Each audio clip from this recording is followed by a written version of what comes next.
नमस्कार, समाचारों के साथ मैं नवनीत चौबे।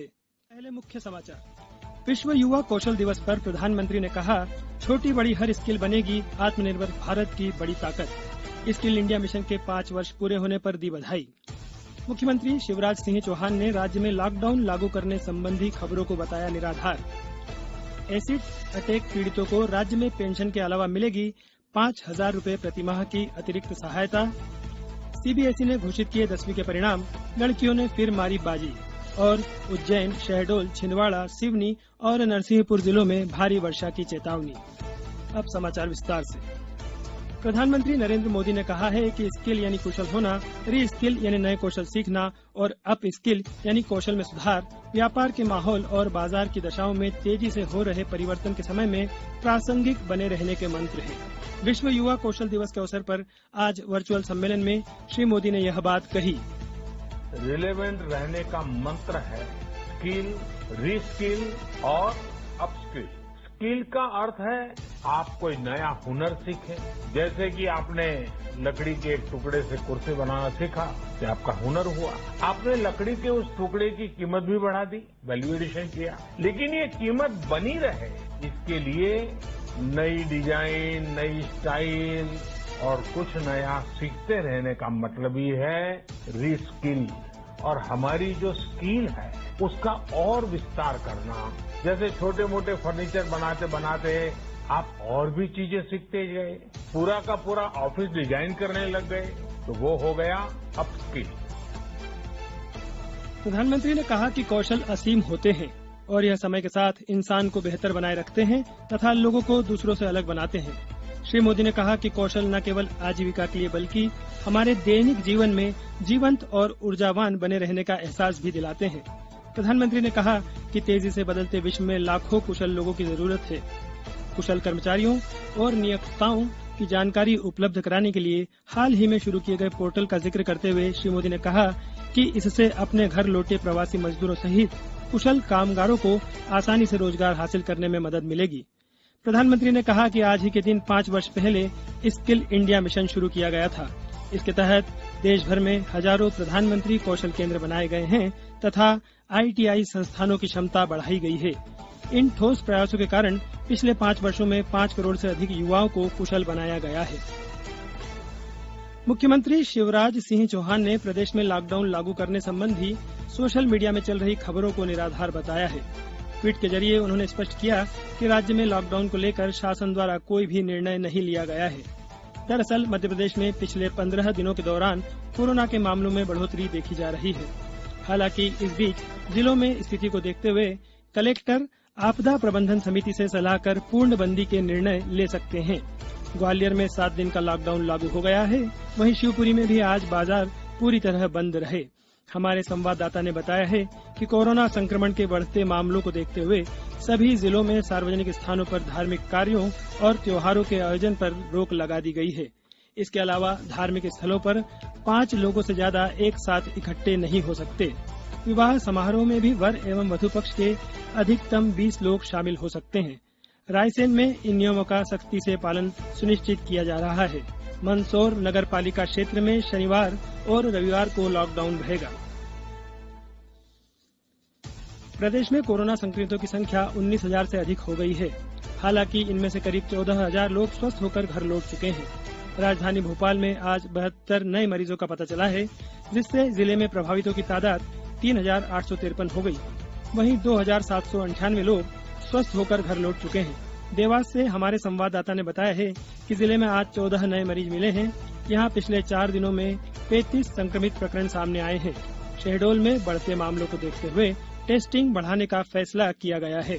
इसके लिए 14 टीमों का गठन किया गया है।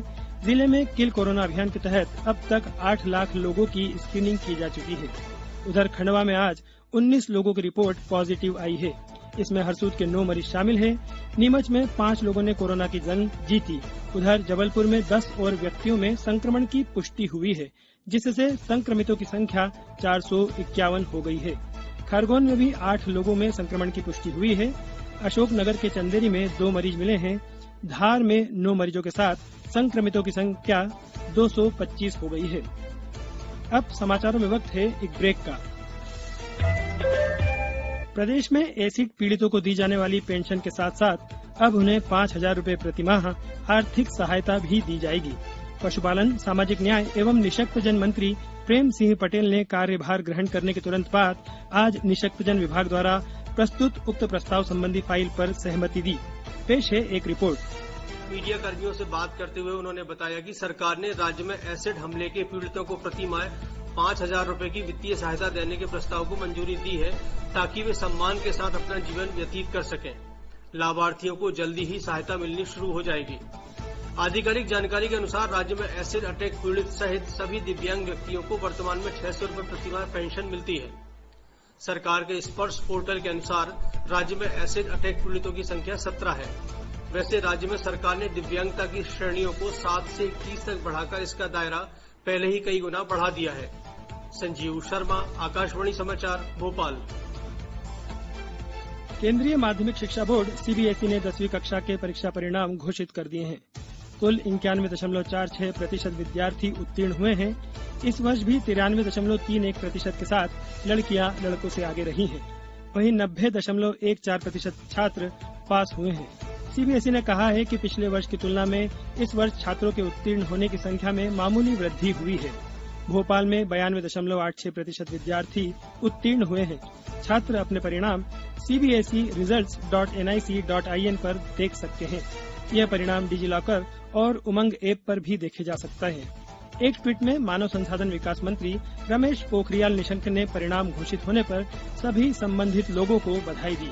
उन्होंने दोहराया कि विद्यार्थियों का स्वास्थ्य और उत्कृष्ट शिक्षा सरकार की प्राथमिकता है। धार से हमारे संवाददाता ने बताया है कि जिले में केंद्रीय विद्यालय के 98% से अधिक छात्र उत्तीर्ण हुए हैं। वहीं सीबीएसई मान्यता प्राप्त निजी स्कूलों के नतीजे भी बेहतर रहे। प्रदेश में मानसून एक बार फिर से सक्रिय हो गया है।